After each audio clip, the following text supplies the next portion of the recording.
Boa noite a todos. Sejam muito bem-vindos.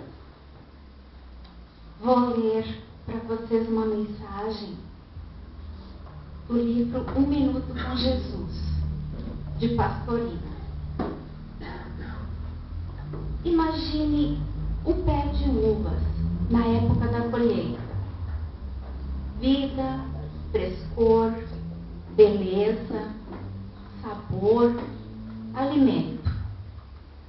A videira, bem posta, não apenas ornamenta, tornando agradável o ambiente, como oferece generosamente seus frutos doces e salutares.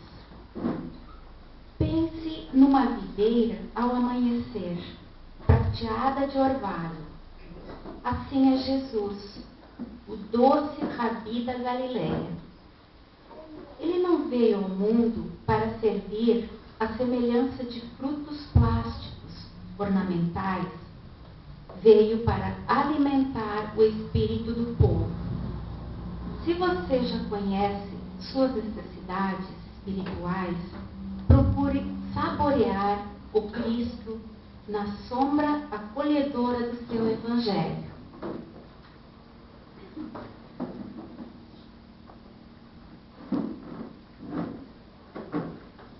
Eu gostaria de lembrar a todos que ainda nós temos cartões do Meio Galeto, tá?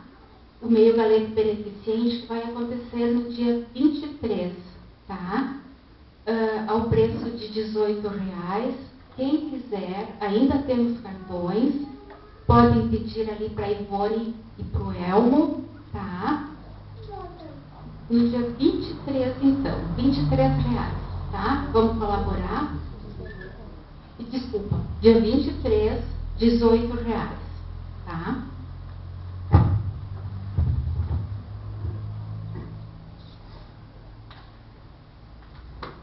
Vamos agora nos asserenar, fechar os nossos olhos e vamos fazer a nossa oração inicial. Senhor, dai-nos resistência perante as lutas que temos pela frente. Quando a dor surgir, derrama sobre nós o teu amor. Que possamos estar livres das perturbações mentais que destroem a nossa harmonia. Nos momentos de dificuldades, queremos estar firmes, compreensivos, para encararmos com tranquilidade e coragem os acontecimentos, nos trazendo conforto. Te pedimos entendimento do ensinamento que aqui receberemos e que possamos valorizar essa imensa oportunidade, progredindo com a tua bênção. Que os mentores desta casa possam intuir o nosso irmão Felipe na sua explanação.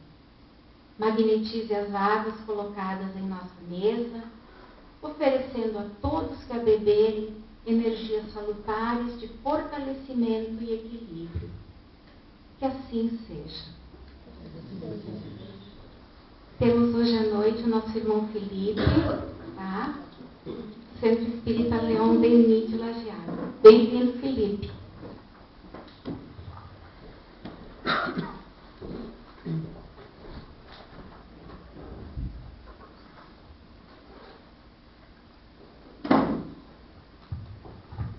Boa noite a todos. Eu sempre venho com arsenal, por isso que eu venho com a mochila. Porque das vezes que eu venho a Teotônio, ou mesmo lá no Leão Denis, em Lajeado, se eu viesse só com o Felipe, talvez ficasse mais ou menos. Então eu trago Kardec, Joana, Emmanuel, eu trago a turma inteira, para que a gente possa trazer mais substância aos nossos assuntos discutidos na noite de hoje. E talvez a primeira informação que me chama a atenção é que não somos de açúcar, tampouco papel, porque a casa espírita está tão cheia e vemos que a chuva ou o frio não foram capazes de nos afugentar dos nossos 30, 40 minutos, 1 hora, onde teremos a oportunidade de uns com os outros trocarmos informações tão preciosas acerca do Evangelho de Jesus. Porque na medida em que chegamos até aqui, com essa intenção de aprendermos, de dividirmos, de abrirmos mais uma vez as janelinhas do nosso espírito para deixar sair as nossas interrogações, as nossas dores, mas, por outro lado, possibilitar a entrada daquilo que nos conforta, nós podemos dizer que chegamos a um local precioso nesse sentido. Porque eu tenho certeza que seja nessa quinta ou em qualquer outra, assim como nos demais dias de estudo que ocorrem aqui nessa casa, todos nós saímos com uma bagagem muito mais preenchida do que aquela bagagem que trouxemos quando adentramos a essa casa. E não à toa, o nosso tema de hoje, para a nossa reflexão, está envolto em cima do capítulo Bem-aventurados os aflitos. É interessante que é a quinta vez que eu trabalho o tema, seja falando ou ouvindo. Somando deve ser em torno de quinta vez, então eu pensei hoje, bom, se é a quinta vez que o mesmo assunto, numa fração de tempo muito curta, está nas minhas mãos, eu acho que eu preciso aprender um pouquinho. Então hoje eu convido vocês para aprenderem comigo um pouquinho mais sobre esse capítulo tão precioso. E aí me surge uma primeira pergunta, quando olhamos esse grupo. Será que nós somos aflitos? Temos aflições na nossa vida? É tão interessante que a gente nem precisa dizer assim, vamos levantar as mãos, vamos concordar, porque intimamente, sejam aqueles mais confiantes, que fazem aqueles, ou até aqueles mais tímidos, todos nós, sem qualquer uma exceção, possuem algum tipo de aflição na vida. Alguns podem ter lágrimas mais pesadas, seja pelas dores físicas ou pelas dores morais. Outros têm lágrimas mais suaves. Mas em alguma coisa nós podemos dizer que há em comum um traço muito marcante em cada um de nós.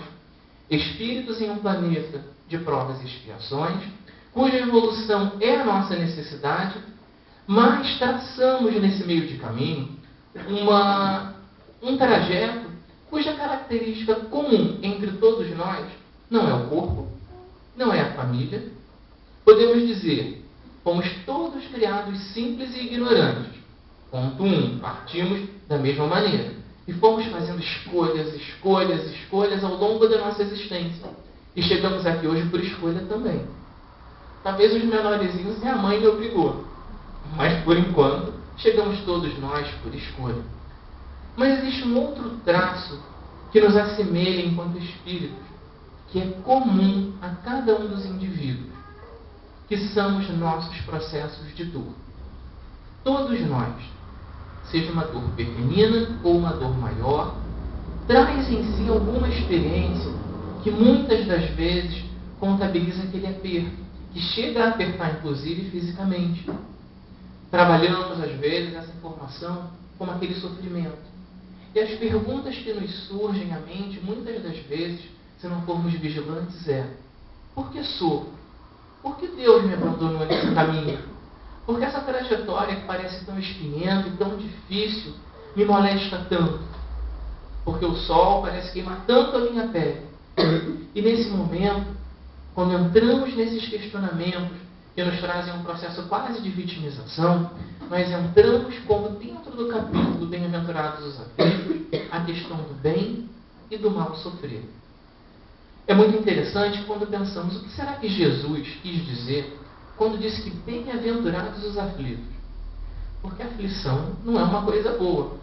Se pudéssemos hoje escolher, tivéssemos aqui uma caixa escrito Caixa das Aflições e uma outra caixa, Caixa da Felicidade. Para qual caixa nós iríamos lá pegar um pacotinho para nós? Duvido muito que em sã consciência viéssemos cada um de nós na filinha das aflições, porque aflição ninguém quer. Quem quer ficar nervoso, com medo, com dores? Ninguém. E não à toa que a nossa busca, desde o momento em que começamos a tomar consciência, é uma busca incessante da felicidade. A grande questão é que na construção da nossa personalidade, na construção das aquisições espirituais, a nossa felicidade ela também foi ganhando outros traços. Desde o momento da simplicidade da percepção, onde vivíamos talvez há muito e muito tempo atrás, a carta do alimento, a carta de nos proteger do frio, da sede, de nos abrigar, fomos desenvolvendo não só as percepções físicas, mas as percepções envolvidas com as nossas sensações mais refinadas, ao ponto de entrarmos na etapa de desenvolvermos os primeiros traços dos sentimentos. Só que isso, apesar de simples, não é a tarefa mais fácil que temos. E por isso que bem-aventurados os aflitos, pelas sábias palavras do Mestre Jesus, não veio à toa no capítulo 5º de O Evangelho segundo o Espiritismo, que vem nos trazendo, de uma forma bastante profunda e detalhada, o que é o bem e o mal sofrer. Será que eu sofro bem ou sofro mal? Será que a dor me leva ao sofrimento? Porque a palavra sofrimento ela pode ser trabalhada de algumas formas. O fato da dor bater a nossa porta, e às vezes ela não só bate, ela invade a porta dos nossos lares, às vezes do nosso lar espiritual, porque a dor era tão silenciosa, às vezes você está com uma dor tão íntima, a pessoa ao seu lado nem percebe. E você está caminhando, às vezes se sentindo tão desassistido. Mas por sorte vemos a casa espírita e a primeira mensagem diz: levanta os olhos, olha e confia, mostrando que desassistência não existe para o espírito, como não existe para ninguém. Não estamos sós. Mas nesse sentido do bem e mal sofrer, conseguimos notar que se a dor bateu a porta, o sofrimento no sentido da lamentação, da pena de si mesmo ou do processo de vitimização, ele já faz parte da escolha. E é nesse sentido que o desenvolvimento do nosso olhar sobre as nossas próprias dores, sejam elas físicas ou sejam elas morais, precisa ser aprimorado para que tenhamos na consciência para que esse processo chegou até a minha porta. E é muito interessante que vem dizendo assim para nós: mas poucos sofrem bem, poucos compreendem que somente as provas bem suportadas podem conduzi-los ao reino de Deus. Ele cria dentro desse parágrafo um período pequenino. O desânimo é uma falta. Nós nos desanimamos, ficamos desanimados no nosso dia a dia. Desânimo de levantar da cama, de ir para o trabalho, fazer a comida, limpar a casa. Desânimo até de lavar o rosto de manhã, olhar no espelho e pensar: não aguento nem me ver. E vejam, o desânimo é uma falta. Mas por que o desânimo é uma falta? Para sairmos daqui deprimidos? Não. Por que o Evangelho nos traz essa mensagem que é tão cotidiana? Para mostrar que devemos injetar em nós uma percepção de vida futura e uma percepção de que o acaso não existe. Porque eu tenho aquele corpo, aquela família, aquela casa, aquela dúvida e aquela tendência. Porque quando aquela tendência, aquela vontade que às vezes quase me arrasta, vem até mim, é porque ela está aqui dentro em processo de trabalho. Ela vem dizendo por onde eu passei, que escolhas eu fiz. E por outro lado dizendo, você já percebe que é um chamado. Mas se você questiona, é porque talvez não seja o melhor. E nesse sentido, nós precisamos entender que a prece ela é um recurso, mas ela é a solução. Como da mesma maneira, nós pensamos no momento da oração. Querido e amado Mestre Jesus. Que bom, ele é querido e amado, muito. Me ajude, que bom, eu peço, a resolver aquela situação que hoje bate à minha porta. Gente, Jesus vai ajudar. Ele tem uma equipe fantástica, muito melhor que uma equipe que a gente possa organizar. Só que a condição para que Jesus faça não é que ele vai pegar um instrumento, vai arar o nosso solo e plantar. Ele ajuda injetando ânimo, criando as condições favoráveis para que de aflito eu me torne sereno. Mas em nenhum momento a condição da nossa evolução, a condição do aplacar as nossas dores é: Jesus, faça por mim. Que Deus nos abençoe, não pegando a enxada para fazermos os buraquinhos e plantar as sementes, mas nos dando as possibilidades de vencer os desafios. E esse tipo de concepção é muito importante, porque o bem e o mal sofrer, ele precisa passar por esse desafio do olhar. Se o sofrimento nessa forma de dor chega até nós, tem um porquê. Às vezes tem os porquês, e esse capítulo trabalha muito bem, em causas anteriores e causas atuais. Causas anteriores, o que seria? O meu passado está lá atrás. Não vejo, tenho véu, ainda bem. Porém, o passado bate a porta quando de repente vem aquela ira lá de dentro. Nossa, ainda tem um bruto dentro de mim. Quando de repente vem olhar a casa do vizinho. Nossa, eu queria aquela casa. A inveja está dentro de mim. Talvez a cobiça.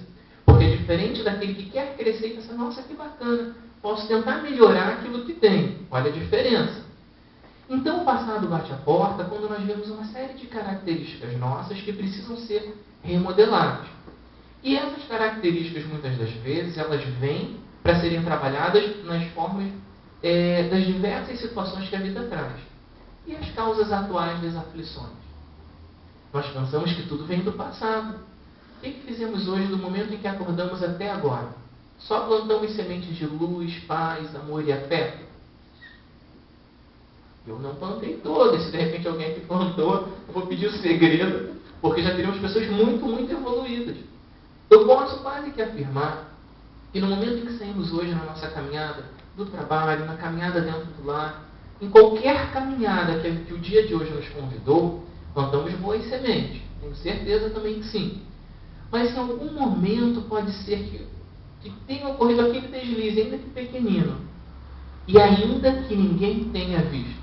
Porque o deslize pensamos que é só o gritar, o falar, o agredir. Mas a mente, o nosso espírito, ele está lá vibrando, vibrando na forma de pensamentos que nem sempre são os melhores. E é exatamente por isso que nós estamos trabalhando um processo de reconstrução, principalmente porque se bem-aventurados são os aflitos, nós só teríamos essa bem-aventurança na medida em que fazermos da nossa opção de sofrer ou não uma realidade. Bem-aventurados os aflitos, que então pode traduzir-se assim: bem-aventurados os que têm ocasião de provar sua fé, sua firmeza, sua perseverança e sua submissão à vontade de Deus. Às vezes, nós trazemos, nas diversas experiências que dia a dia chegam até nós, tantas informações. Às vezes eu sinto algo tão forte e penso, nada mais tem jeito. Choro, sofro, me recolho, me isolo, muitas das vezes, e vou deixando essa característica de espírito imortal numa experiência tão pequenina ser colocada de lado, limitando a minha visão, como diz o Evangelho de maneira muito direta, no item 19, que parece que apesar do conhecimento, eu estou localizando a minha vida entre encarnar e desencarnar, e parando no túmulo. Se o espírito ele faz isso, ele está fazendo uma trajetória muito curta, porque entre o nascer e o desencarnar tem um espacinho desse tamanho. Passamos para a erraticidade, ou seja, desencarnamos, chegando lá, olhamos tudo que foi feito. Pegamos lá o nosso arquivo, vimos o que conseguimos sanar, o que ficou em pendência e o que a gente piorou. Ou melhorou. Não vamos com baixo estímulo, pessoal. Podemos melhorar muito. E então, no momento em que estamos desencarnados e nos propomos a alçar o voo da nova encarnação, nós fizemos muitas promessas. Tenho certeza. Estávamos lá querendo o ingresso para a encarnação. Eu quero e agora eu vou conseguir. E é muito interessante que nesse sentido, como Deus é justo, Ele é bom, Ele certamente disse, olha Felipe, vai com calma. Dessas 10 coisas que tu quer, vamos fazer só 5. Se prosperar nas 5, vai. Mas nós viemos, sem qualquer exceção, com muita expectativa. Poucas exceções são aqueles que reencarnam obrigatoriamente, que não queriam, mas nós certamente estávamos lá brincando na fila para poder chegar a essa oportunidade. Então nós chegamos aqui, e apesar de esquecermos todas as nossas propostas, elas estão saltando aos nossos olhos, através do contato que eu tenho com uma chefia no trabalho, através das minhas relações familiares, que podem ser tanto de afinidade quanto de pouca afinidade, através da relação que eu trago intimamente com o meu próprio espírito. Quantos conflitos ainda hoje não trazemos, ligado aos diferentes assuntos que hoje estão no nosso mundo. E nós fazemos parte dele. Embora religiosos, embora espíritas, também temos dores, também temos conflitos, também precisamos construir comportamentos e perspectivas de vida capazes de nos libertar daquele homem velho, antigo, que cisma em chegar pertinho da nossa orelha e falar, mas você não vai? E aí é o momento em que nós precisamos entender o que eu quero de fato da minha existência. Eu vejo uma existência como aquela linearidade entre o nascer e a morte do corpo físico, porque se eu vejo dessa forma, a vida se resume. crescer, nascer, trabalhar, e acabou. Para o espírito imortal, esse olhar ele tem que ser muito mais profundo e entender que a vida é uma continuidade. E que apesar de focarmos no momento de hoje, na nossa vida de relações, de trabalho, na nossa construção feita tijolinho a tijolinho, eu não posso, a partir de uma amargura, de uma decepção, ou mesmo de uma alegria. Porque a alegria também contagia e, se não dosada, ela pode virar excesso. Diante de todas as sensações que nos chegam, nós precisamos pensar: o que eu quero da minha vida? O que isso representa para a minha evolução e para aqueles que estão à minha volta? Porque se eu quero me tornar um bem-aventurado, eu passo pelo esforço, eu passo pelo princípio, e eu passo por aquele pedido que é genuíno, entendendo: eu sou um instrumento do meu trabalho, não é Jesus. Jesus é o nosso guia e nosso modelo, é o nosso amparo, é o nosso consolo, mas não é Ele o responsável. Imagina se fosse. Seria muito mais cômodo, a gente já super evoluído, eu ia sentar e falar: então, me leva. Ele até nos carrega no sentido de nos abraçar nos momentos de dor. Nenhum de nós sofre o desamparo, sofre a solidão, a não ser por opção. E o que é muito interessante, que o sofrimento, e o livro Plenitude de Joana de Ângeles trabalha muito bem o tema sofrimento. No seu capítulo 5 também, ela diz assim: considerando-se que os sofrimentos são causados pelos desconcertos do espírito, que desarmonizam o fluxo da energia, permitindo a instalação das enfermidades físicas, mentais e morais. Ou seja, todos os nossos sofrimentos, sem qualquer exceção, são causados pelos nossos passos, pelas nossas pegadas. E no momento em que nós optarmos por acendermos a luz na nossa vida, não vai ser fácil no sentido: está tudo resolvido, eu quero acender a luz. Claro que não. Vai vir um vento, a gente vai tampar para não apagar a nossa velhinha. E nós vamos ter que persistir a partir do momento que aquilo for uma crença real. Eu quero a felicidade do mundo ou eu quero a felicidade de Deus? São duas coisas que podem caminhar na mesma direção, mas o que vemos é que elas não estão caminhando, e vamos falar sobre isso. Porque muitas das vezes, o que é ser feliz no mundo? Eu quero estar bem posicionado socialmente, alguns querem ser famosos, bonitos eternamente, ninguém pode mais ter 70 anos, todo mundo quer ter 20. Veja, a gente não está sabendo nem mais envelhecer. Temos medo de rugas e cabelos brancos. Imagine que bobagem. Por quê? Porque a nossa felicidade, muitas das vezes, ela estava sendo construída em cima de aquisições materiais. E a matéria vira pó. O espiritual salvou. E são duas coisas distintas. A matéria nos serve, e é para isso que ela veio. Apenas para o veículo, ou seja, o veículo do corpo, assim como todas as outras coisas que usufruem. Todas as coisas que podemos usufruir à volta são necessárias e boas, desde que elas sejam apenas usufruto daquele momento, mas que não sejam para nós uma necessidade. E muito interessante, no meio disso tudo, que o sofrimento, seja ele por questões mais diretas, ele pode ter tantos detalhes na vida de cada um de nós. Será que estamos sofrendo por bobagem? Embora não podemos em nenhum momento olhar assim: o Felipe está sofrendo porque o pé da cadeira dele quebrou. Para mim isso é uma bobagem, é óbvio. Mas nós temos que respeitar o sofrimento do outro, porque senão seria falta de caridade. Porque se aquilo existe, a percepção daquele indivíduo é essa. Porém, o que nós precisamos fazer é aquela autoanálise de pensar: como eu estou conduzindo a minha existência? Eu estou reafirmando o meu propósito de crescer?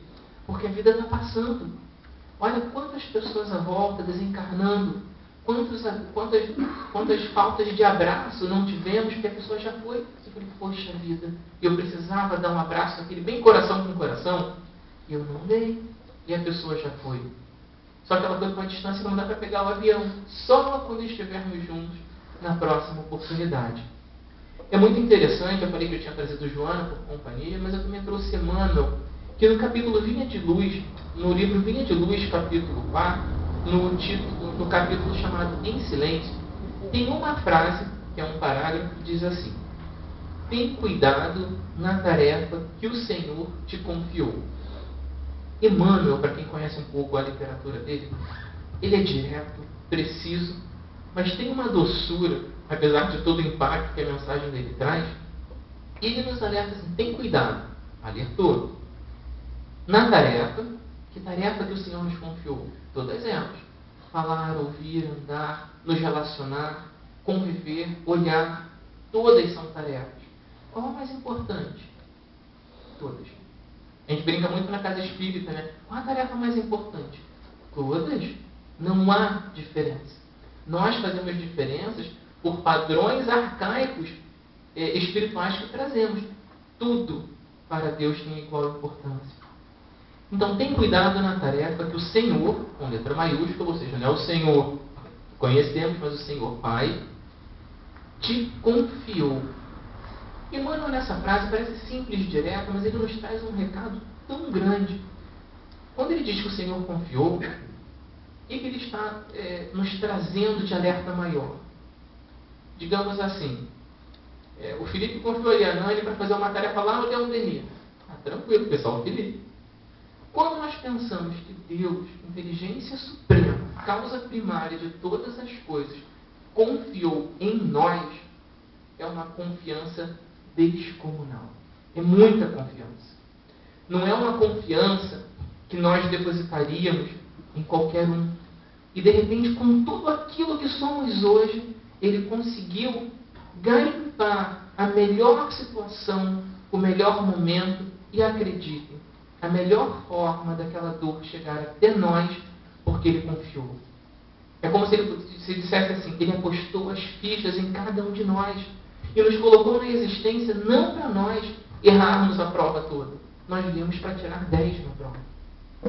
Às vezes vamos tirar 5, 3, 2, mas temos a chance de gabaritar.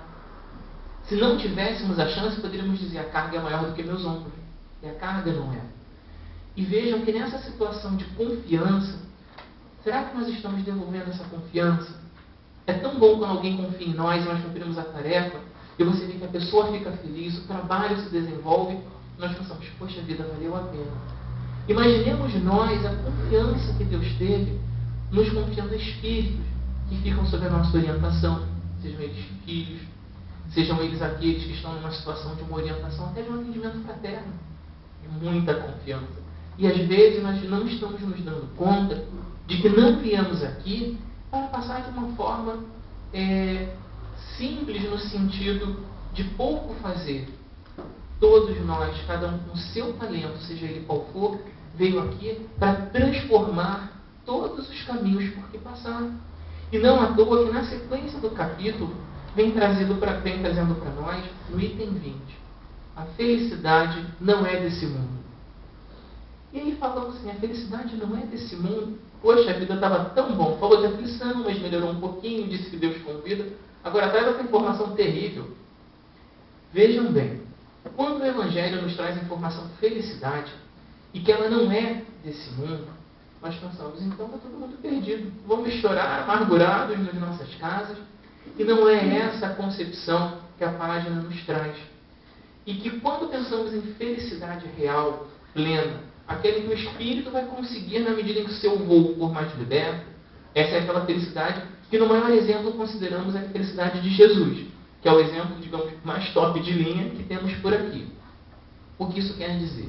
Que a felicidade dele se construía a partir da caridade, do amor, de um sentimento e de uma objetividade capaz de olhar os outros como enfermos e pedir, mesmo em momentos de maior, digamos, de maior provação, que foi aquele momento final que todos nós conhecemos, perdoai, Pai, eles não sabem o que fazem. Somente um espírito que conhece a felicidade e o amor profundo consegue exclamar uma frase como essa. Então essa felicidade de fato ainda não é a felicidade que conhecemos. Como o amor, embora a gente até diga eu te amo, ainda não é o amor na concepção que os espíritos superiores de alta escala nos trazem. Mas a gente deve dizer eu te amo, porque já é o princípio. E por isso que Joana de Ângeles, no Rumo da Felicidade, ela trabalha especificamente o tema felicidade, da introdução ao capítulo final. E olha que interessante que essa que a mentoria espiritual nos traz. A felicidade certamente não é deste mundo, conforme asseverou Jesus com sabedoria. Jesus não falaria uma bobagem para a gente. Em se considerando ser o mesmo, muito transitório, e os seus valores relativos, sujeitos a alterações constantes e mutiladoras. Não obstante, ela tem início na terra. Então Joana agora abraçou a todos nós. Porque se estávamos um pouco tristes, um pouco chateados, pensando não vou ser feliz, Joana, quando traz essa linguagem mais moderna, que na verdade não muda em nada o que o Evangelho nos trouxe, o que ela quis dizer? Se viéssemos aqui apenas para sofrer, para sermos tristes, certamente não conseguiríamos caminhar. Quem de nós não fica alegre em um abraço, em um aniversário? Quando alguém chega em um dia especial para você, te faz um bilhetinho, olha, eu lembrei de ti. Hoje faz mensagem, recebe um WhatsApp, um abraço, uma carinha, um joinha, um qualquer coisa, e pensa, poxa, alguém lembrou em mim nesse momento. Porque a linguagem, seja da carta, do abraço, seja a linguagem moderna que hoje chega até nós, ela pode ser toda muito bem aproveitada. E quem não é feliz com isso? Quem de nós, às vezes, naquele momento mais triste, mais solitário, recebe uma frase de um amigo e pensa, nossa, ganhei o meu dia. Alguns chegam ao ponto de dizer, você salvou a minha vida hoje. Não que a pessoa quisesse dar cabo da sua própria existência, mas porque aquela pessoa estava tão amargurada e ninguém percebeu, e chegou aquela frase dizendo algo tão bom e às vezes tão simples, que ela simplesmente trouxe um carinho. Isso também é felicidade. Que somando esses pedacinhos e pedacinhos que vêm até nós, um dia essa felicidade maior se constrói. Como todos os somatórios de abraços, de eu te amo, de eu gosto de você, ou de sentir a sua falta, um dia se tornarão em conjunto esse amor maior, que nos fará olhar o outro e abraçar como se nós fizéssemos aquele abraço para nós. E a aflição, somada a uma bem-aventurança, ela é um processo, ela é um trabalho. E que trabalho é esse que nós precisamos fazer? Essa busca do porvir, ela precisa estar dentro de nós como uma realidade. Precisamos elevar o nosso pensamento em prece profunda. Aquela prece capaz de, na sinceridade das nossas palavras, não na beleza, na dificuldade, mas naquela prece simples, mais direta, até como um pedido de socorro, elevar o pensamento como naquela paginazinha. Para quem leu, paginazinha só que era pequena, porque ela é profunda como um oceano sem fim. Meimei diz, quando as dificuldades chegarem, ela disse em outras palavras, eleva teu pensamento e pede. Podemos pedir sim, entendendo que o que eu peço? A força, a persistência, a luz e até a coragem. E finalizo, porque relógio de casa espírita é um problema, eu acho que ele passa muito rápido, esse aqui está quebrado, hein? Tem que trocar. Então, eu finalizo com uma historinha verdadeira. Tive a oportunidade em uma escola, fazendo um trabalho de educação sanitária, de fazer uma atividade com os alunos entre 12 e 14 anos. E essa atividade era um testezinho que eles precisavam fazer com algumas figuras, colocando o ciclo de uma dada doença em ordem. Então toda a turma fez o trabalho, era um trabalho conjunto, tinha em torno de 16 alunos. Eu olhei o resultado e perguntei, vocês estão certos da resposta? Eu já tinha passado o tema antes. Aí, uma metade da turma estava certa, que estava correto o negócio. Eu falei, quem acha que está certo vai para um lado da sala. Tinha uma meia dúzia que estava lá, nem sim nem não. Eu falei, dos demais, acham que está certo ou está errado? Aí a meia dúzia foi com a maioria. Eles não tinham certeza de nada, vou seguir o fluxo. Então fiz a terceira pergunta, todos estão certos? Aí um menininho, muito tímido, quieto, levantou o dedo e falou, eu acho que não. Eu falei, então quem acha que não, vai para o outro lado da sala. E naquele momento eu pensei, ele não vai fazer. A maioria é muito atrativa, é protetiva demais. E aquele menininho no seu passo tímido, quieto, ele foi sozinho para o outro lado da sala. Ele podia errar, mas ele já tinha me ganhado naquele momento pela coragem. Eu pensei, será que na idade dele eu teria essa coragem? E eu perguntei, tá, se tu acha que está errado, aonde está o erro? Conserta. Ele foi à mesa, no centro da sala, mudou um cartazinho daqui, a figura daqui, e acertou o ciclo inteiro da aula que tínhamos trabalhado com ele. O que isso significa para nós? Eu que tinha ido, apesar de não ser professor, para fazer uma atividade de educação sanitária, ensinei o que cabia naquele momento, mas saí com um aprendizado tão maior. Em que sentido?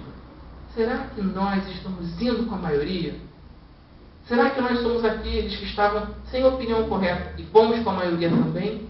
Ou nós, apesar dos passos, da incerteza, da timidez, do medo de ser diferente, temos a coragem de mudar de lado? Então, daquele dia em diante, eu pensei que interessante. Temos a capacidade, sim. Jesus fez. Madre Teresa de Calcutá fez. Leon Denis fez. Tantos anônimos fizeram e estão fazendo por aí.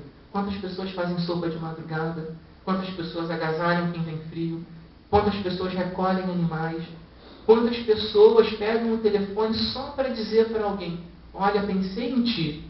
Se teu coração doer, lembra que tem alguém fazendo uma prece por ti. Olha quanto carinho nós estamos fazendo e podemos fazer. O optar por mudar de lado, seguirmos a nossa certeza, porque a certeza daquele aluno foi maior do que o medo. E nós só vencemos o medo se a certeza for grande. Porque quando nós seguimos, não é só timidez. Talvez seja uma fé que ainda não ficou tão viva ao ponto de eu fazer um roteiro na minha vida antes e depois daquela percepção. E aí fica aquela pergunta final para nós. Quando Jesus aconteceu para mim? Ele aconteceu? Será que ele existe enquanto professor, mestre, religioso, indivíduo? Será que ele existe enquanto espírito para mim, nos seus ensinamentos? Porque se de fato existiram, e colocamos todos para pensar sobre isso, me incluindo em todo o grupo, se de fato essa resposta for um sim, tenham a certeza que nós seremos iguaizinhos a esse aluno. A maioria pode toda para um lado, mas vamos lá com um passinho pequenino e vamos ajeitar todo o roteiro da nossa vida. Bem e mal sofrer é uma opção para nós. Bem-aventurados os aflitos, assim seremos se fizermos as melhores opções. E a felicidade, ela começa aqui. A total não vai ser daqui, mas ela vai se iniciar a partir do momento em que optarmos por sermos felizes do tamanho que temos. E não precisamos ter 1,80 m nem 2 metros. Precisamos ser do tamanho da nossa fé. E o que Jesus disse? Se ela for do tamanhinho do grão de mostarda, a montanha vai sair correndo da nossa frente, seja ela qual for. Pensem na mostarda, pensem na fé, e pensem no que hoje nos aflige. E ainda que no momento do retorno para o lar, tenhamos lágrimas para guardar no travesseiro, vamos dividir cada uma delas com Jesus, pedindo que nos ajude a enxugá-las e a caminhar no dia seguinte com mais sol dentro do meu próprio coração, mesmo que o tempo esteja nublado. Muita paz para todos.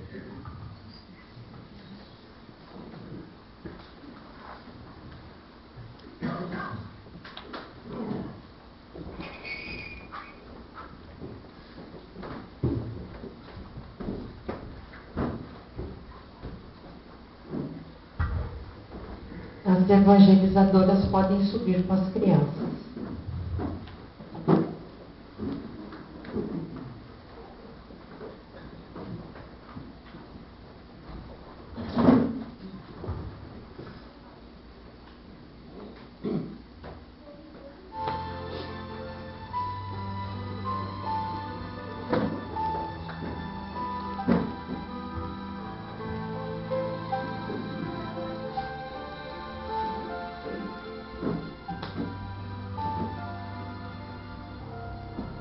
Vamos nos preparar para recebermos o Paz.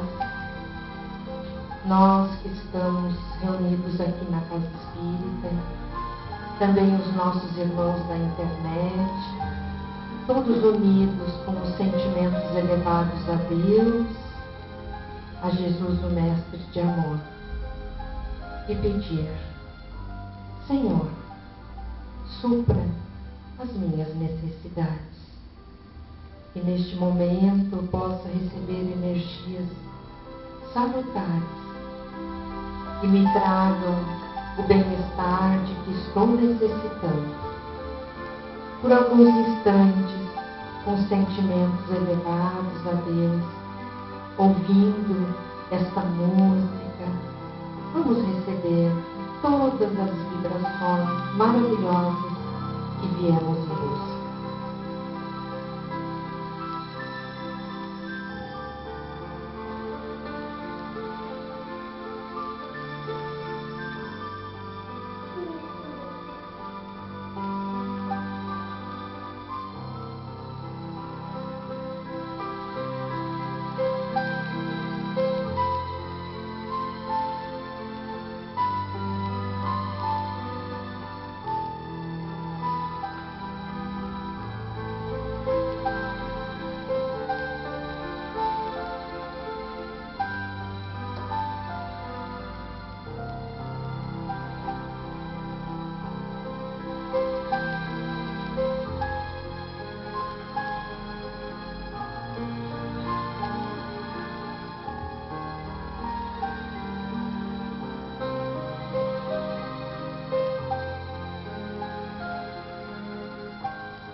Senhor, a nossa gratidão é imensa por este momento, quando sentimos tanta paz, a Tua luz nos envolvendo, nós percebemos esta vibração tão intensa pelo corre-corre do nosso dia. Obrigado, Senhor, por este instante de harmonia. Que esta luz permaneça em mim, através da prece diária, através da minha boa conduta no dia a dia. E lá fora eu possa levar a Tua luz a todos aqueles com quem estarei. Obrigado, Senhor. Uma boa noite a todos. E que assim seja.